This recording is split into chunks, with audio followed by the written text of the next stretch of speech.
Fidèles téléspectateurs de la télévision Burkina Info, encore une fois de plus, bonsoir et bienvenue à cette émission, la mine de A à Z. Aujourd'hui, nous allons nous intéresser à la question du code du travail au Burkina Faso et de son adéquation par rapport aux sociétés minières. Elles sont nombreuses, les sociétés minières qui interviennent ici au Burkina Faso. Et concernant le travail, beaucoup de questions se posent. Allons à leur rencontre et voyons leurs différents avis.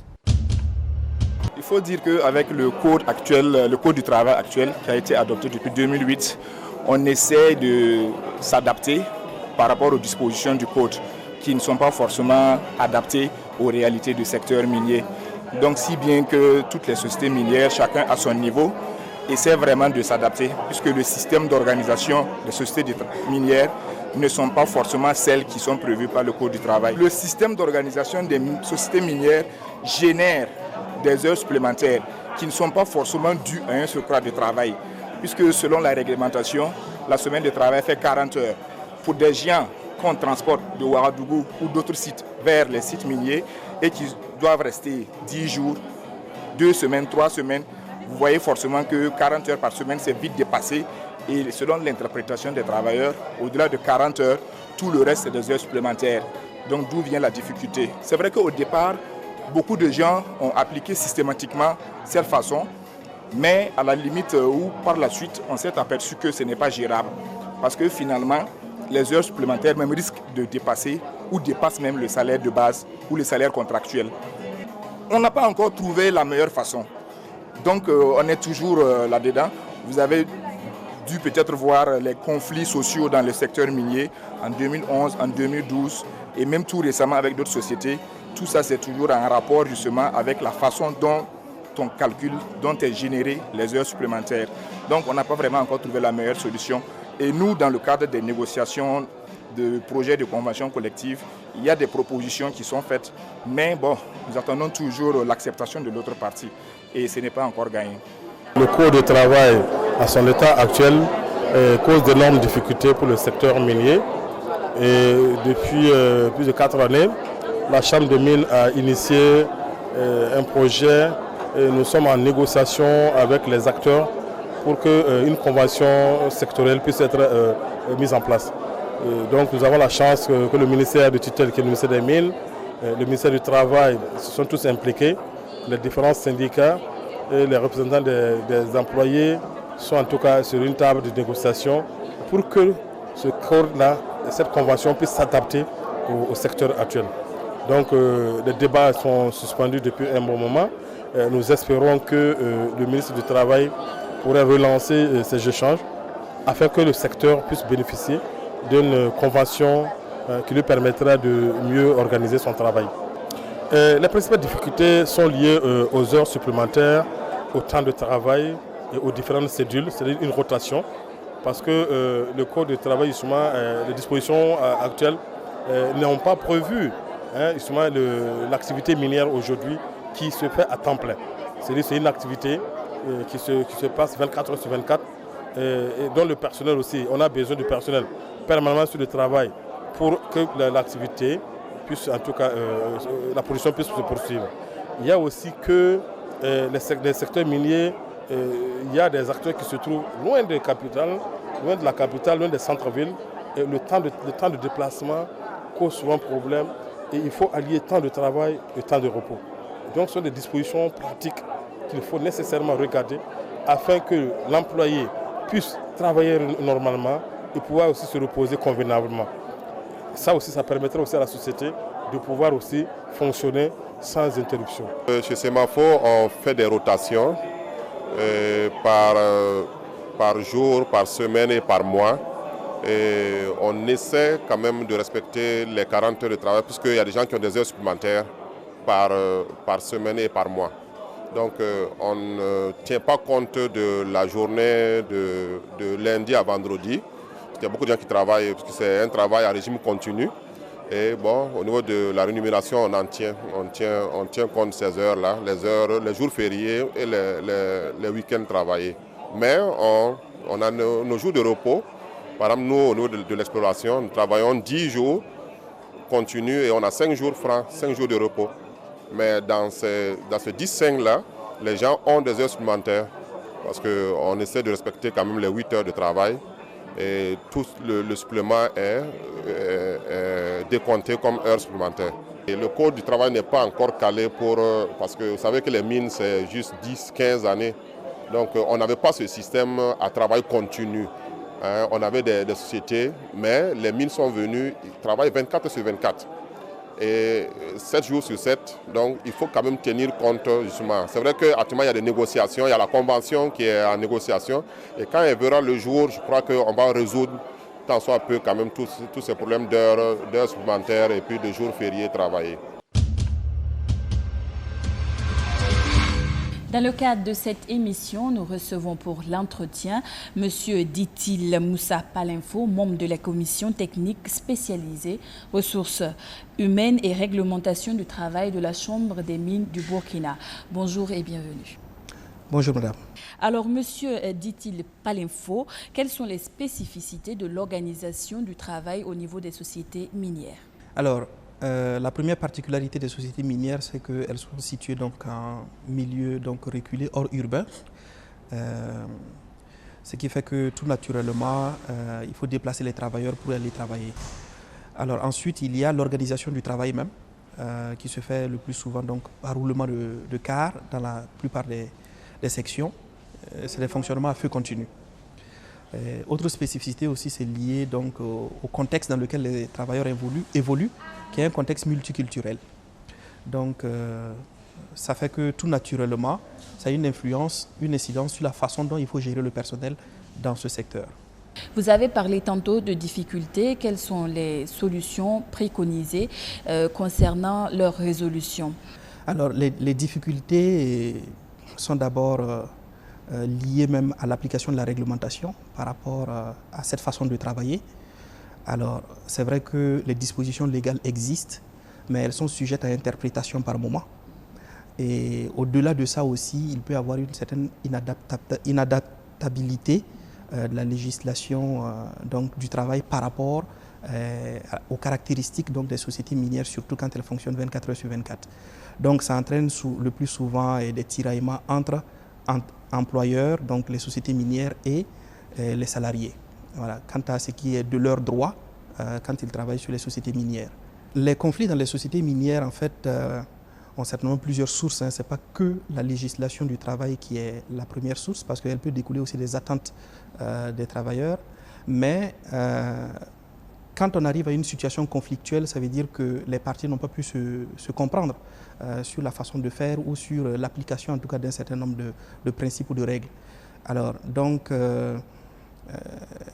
c'est une situation qui nous amène soit dans des négociations pour pouvoir donc désamorcer les crises, mais si la négociation ne marche pas, ça se traduit donc en conflit ouvert et en ce moment les parties sont obligées soit de recourir à des autorités locales ou bien en tout cas pour ceux qui font confiance donc au système judiciaire, ils vont également donc devant les tribunaux pour obtenir gain de cause.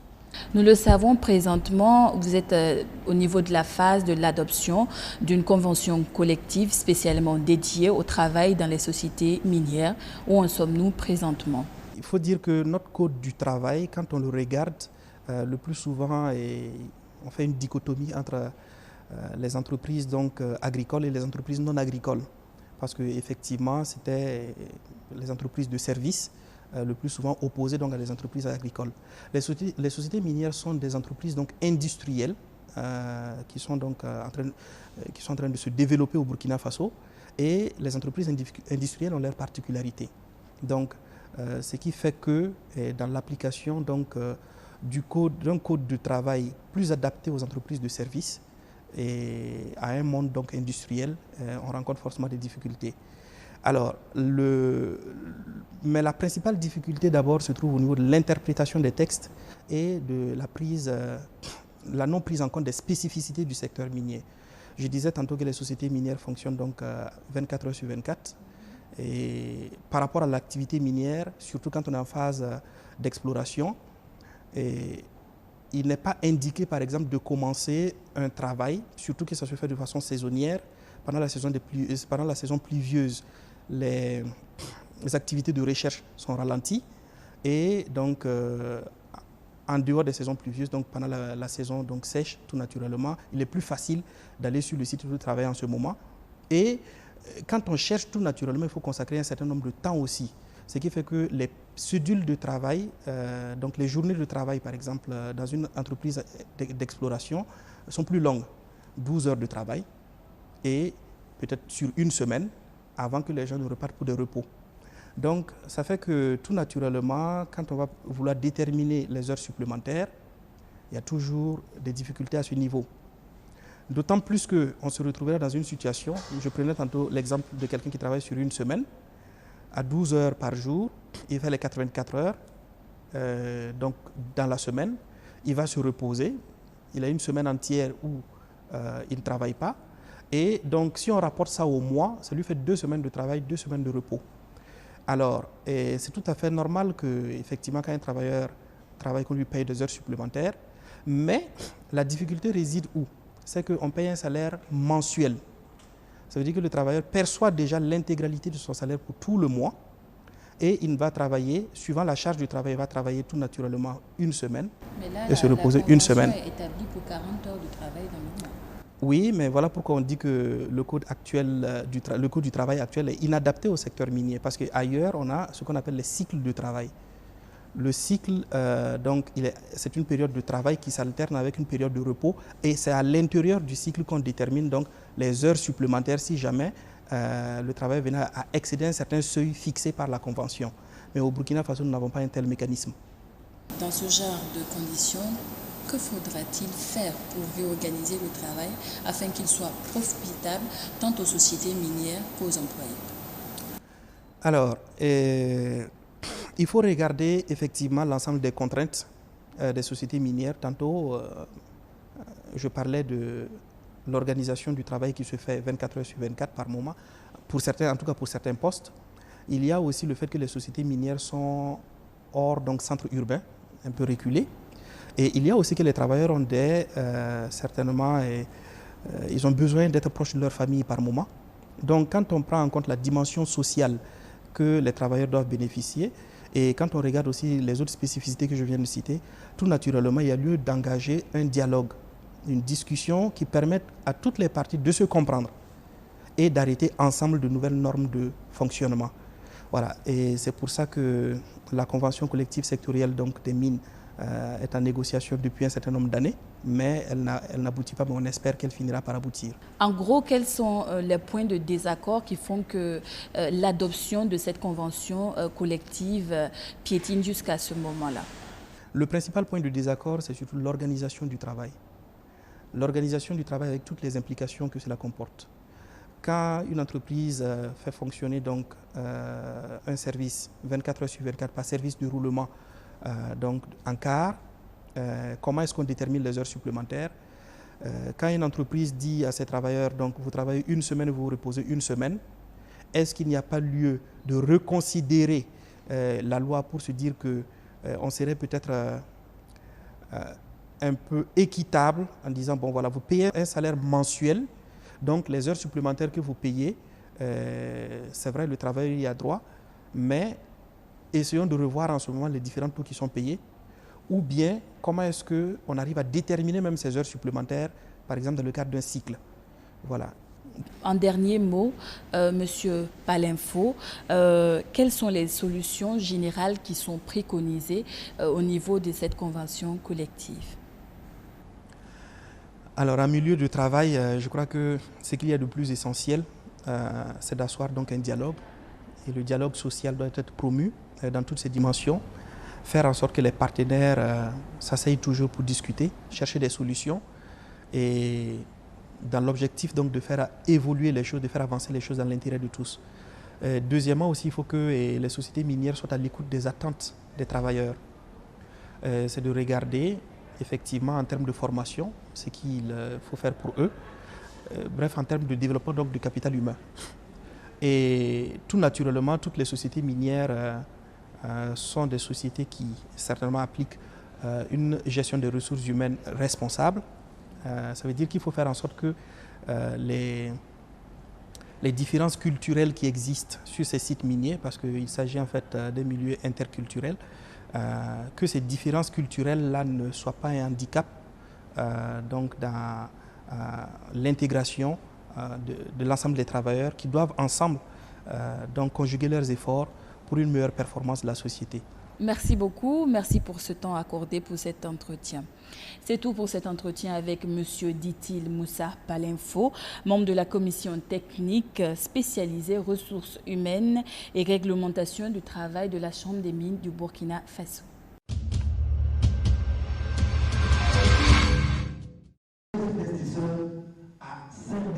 Comme actualité marquante de ce mois de mai 2016, c'est essentiellement la tenue de la 5e édition du SEMICA, le Salon international de l'énergie, des mines et des carrières. Cette 5e édition est placée sous le thème de la transition énergétique et de la responsabilité sociale des entreprises. Selon Innocent Belem Touré, président du SEMICA. Le SEMICA, comme vous le savez, est un rendez-vous annuel qui vise à promouvoir le secteur des énergies, des mines et des carrières, et qui se tient depuis 5 ans maintenant au Burkina Faso.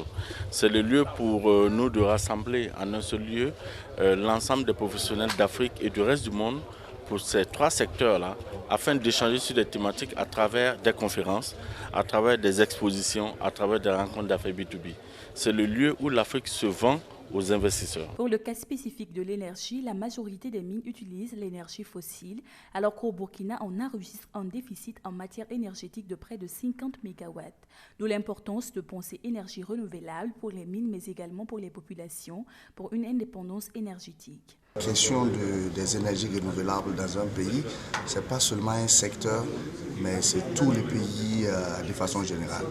Alors, si nous voulons avoir donc cette transition énergétique vers les énergies renouvelables, il faudrait non seulement au niveau des bâtiments publics, mais aussi au niveau des consommateurs de façon générale, mais les mines aussi puissent être pris en compte. Donc, ce n'est pas seulement que nous puissions en tout cas regarder un secteur, mais que nous puissions prendre la chose de façon générale.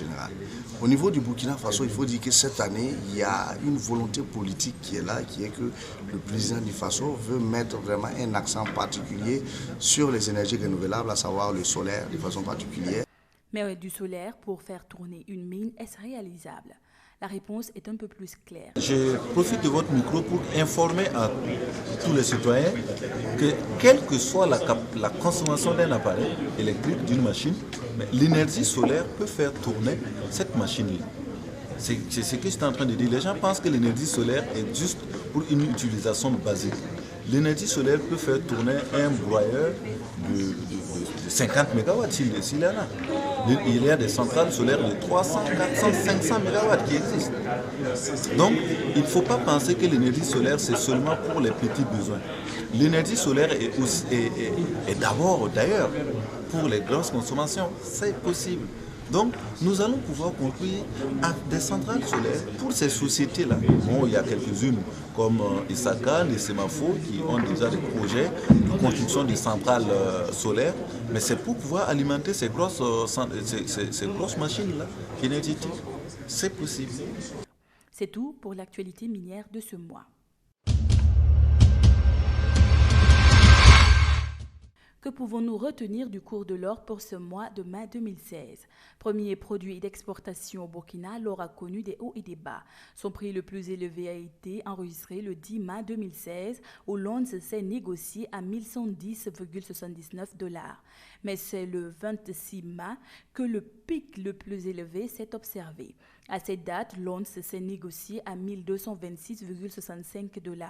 On retiendra tout simplement que pour ce mois de mai, le métal jaune a eu un cours moyen de 1125,97 $. Pour le zinc, le cours est carrément différent. Le zinc a connu son prix le plus bas le 25 mai 2016 avec un prix de 1821 $ la tonne. Le prix de la tonne a atteint un pic le 3 mai où la tonne s'est vendue à 1893 $, d'où le cours moyen de 1747,31 $ pour ce mois de mai 2016. C'est tout pour l'actualité minière de ce mois. Et c'est avec ces dernières informations que prend fin votre émission, La Mine de A à Z. Rendez-vous est pris dans un mois pour une autre émission complètement axée sur une autre thématique. Prenez soin de vous et excellente suite des programmes sur Burkina Info Télévision.